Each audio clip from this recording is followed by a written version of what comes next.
धमकी दी गई है। पंजाब पुलिस जांच कर रही है। अगली खबर साबका मंत्री भारत भूषण आशू के नाल जुड़ी हुई है। आशू नूं हाई कोर्ट तो राहत नहीं मिली।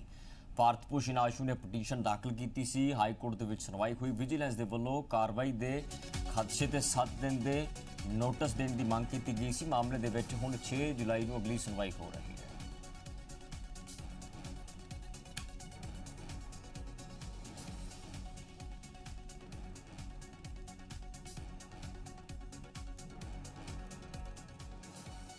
ਸਾਬਕਾ ਮੰਤਰੀ ਤੇ ਕਾਂਗਰਸ ਦੇ ਸੀਨੀਅਰ ਲੀਡਰ ਭਰਤ ਭੂਸ਼ਣ ਆਸ਼ੂ ਨੂੰ ਇਹ ਐਪਰੀਹੈਂਸ਼ਨ ਸੀਗੀ ਕਿ ਵਿਜੀਲੈਂਸ ਇੱਕ ਮਾਮਲੇ ਦੇ ਵਿੱਚ ਉਹਨਾਂ ਤੇ ਕਾਰਵਾਈ ਕਰ ਸਕਦੀ ਹੈ ਤੇ ਉਹਨਾਂ ਨੂੰ ਗ੍ਰਿਫਤਾਰ ਕਰ ਸਕਦੀ ਹੈ। ਇਹੀ ਕਾਰਨ ਹੈ ਕਿ ਉਹਨਾਂ ਵੱਲੋਂ ਹਾਈ ਕੋਰਟ ਦਾ ਰੁਖ ਕੀਤਾ ਗਿਆ, ਪ੍ਰੋਟੈਕਸ਼ਨ ਦੀ ਮੰਗ ਕੀਤੀ ਗਈ। ਸਾਡੇ ਨਾਲ ਉਹਨਾਂ ਦੇ ਵਕੀਲ ਨੇ ਕਨਿਕਾ ਆਹੂਜਾ, ਉਹਨਾਂ ਤੋਂ ਜਾਣਦੇ ਕਿ ਆਖਿਰ ਪੂਰਾ ਕੀ ਮਾਮਲਾ ਹੈ। ਹਾਲਾਂਕਿ ਅੱਜ ਹਾਈ ਕੋਰਟ ਤੋਂ ਉਹਨਾਂ ਨੂੰ ਕੋਈ ਜ਼ਿਆਦਾ ਰਾਹਤ ਜਿਹੜੀ ਹੈ ਉਹ नहीं मिली, पर की एप्रीहेंशन है? देखिए, एक प्रेस कॉन्फ्रेंस होती है जिसमें जो कॉन्ट्रैक्टर्स हैं, और आप सबको पता है कि Bharat Bhushan ex cabinet minister रहे हैं, उनके पास food and supply consumer affairs का डिपार्टमेंट था। ऐसे कॉन्ट्रैक्टर्स जिनको टेंडर नहीं मिल पाया था क्योंकि पॉलिसी ऐसी थी जिसमें क्वालिफिकेशन चाहिए थे और उनके क्वालिफिकेशंस पूरे नहीं थे और उनको टेंडर नहीं मिल पाया था, उन कॉन्ट्रैक्टर्स ने एक प्रेस कॉन्फ्रेंस करी, एक कंप्लेंट दी जिसको स्टेट ने विजिलेंस को सौंप दिया और उसके बाद एक पॉलिटिकल वेंडेटा की तरह ये कार्रवाई की जा रही है, जिसमें हमें ये एप्रीहेंशन है कि हमारे अगेंस्ट बिकॉज ऑफ पॉलिटिकल इंडिफरेंसेस हमारे अगेंस्ट एफआईआर कर दी जाएगी और कोर्सिव स्टेप ले लिए जाएंगे।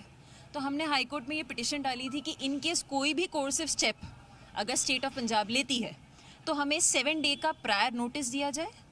जो इंक्वायरी विजिलेंस कर रही है उसमें एक फेयर एंड इम्पार्शियल इंक्वायरी हो। अच्छा कनिका, पर इस ਦੇ ਵਿੱਚ ਇਹ ਵੀ ਪੁੱਛਿਆ ਗਿਆ ਹੈ ਕਿ ਜਦੋਂ ਤੱਕ ਐਫਆਈਆਰ ਦਰਜ ਹੀ ਨਹੀਂ ਹੋਈ ਉਸ ਤੋਂ ਪਹਿਲਾਂ ਕਿਵੇਂ ਕੋਈ ਸ਼ਖਸ ਜਿਹੜਾ ਹੈ ਉਹ ਹਾਈ ਕੋਰਟ ਦਾ ਰੁਖ ਕਰ ਸਕਦਾ ਹੈ। ਨਾਲ ਹੀ ਬਲੈਂਕੇਟ ਬੇਲ ਜਿਹੜੀ ਹੈ ਉਹ ਨਹੀਂ ਮੰਗੀ ਜਾ ਸਕਦੀ ਜਦੋਂ ਤੱਕ ਐਫਆਈਆਰ ਨਹੀਂ ਦਰਜ ਹੁੰਦੀ। ਇਹ पंजाब सरकार के वकील वालों जो कोर्ट के अपना पक्ष रखा गया। देखिए, इसमें सबसे पहली बात यह है कि ये ब्लैंकेट बेल नहीं है। लीगली सारी जजमेंट्स इस बात पे लॉ पे क्लियर हैं कि this is not a blanket bail. हम ये नहीं कह रहे आप हमें बेल दे दो, हम तो आपसे टाइम मांग रहे हैं कि इन केस आप कोर्सिव स्टेप लेते हैं, क्योंकि ये एक नॉर्मल केस नहीं है। पहली बात ये है, प्रेस कॉन्फ्रेंस होती है जहाँ पे कॉन्ट्रैक्टर्स विजिलेंस के ऑफिसर को थैंक यू कर रहे हैं कि आपने हमारी कंप्लेंट ले ली है।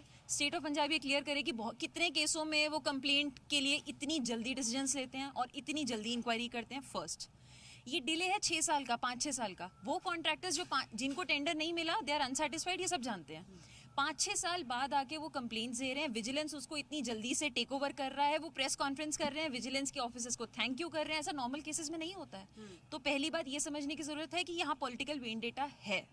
सेकंड, रेकवेंजेंस है उन कॉन्ट्रैक्टर्स की, और बिकॉज चेंज ऑफ गवर्नमेंट है so now they have got an option. जो पिटिशनर है वो ऑपोजिशन के लीडर हैं, तो obviously they have a motive उनके वो फंसाने के लिए। सेकंड, ये ब्लैंकेट बेल नहीं है। ऐसे ऑर्डर्स पहली दफ़ा नहीं दिए जा रहे हैं। हम सब जानते हैं सुमेध सैनी के केसेस में हमने ही उनको ऑर्डर दिलाए थे कि 7 डे प्रायर का नोटिस दिया जाए। कैप्टन अमरिंदर, उनके बेटे और भारतेंद्र चहल तक के ऑर्डर्स में आया है जहां कोर्ट ने कहा है कि ये एक ब्लैंकेट बेल नहीं है। This is only a time period जब आप अपनी लीगल रेमेडीज को अवेल कर सके। आपको सिर्फ एक टाइम पीरियड दिया जा रहा है और इस चीज के लिए उनकी इन्वेस्टिगेशन भी हैम्पर नहीं हो रही।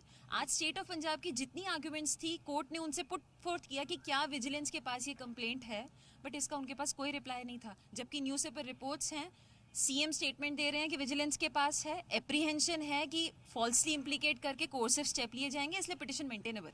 कैमरामैन प्रमोद नेगी के नाल नितिका महेश, प्रीसी मीडिया, चंडीगढ़।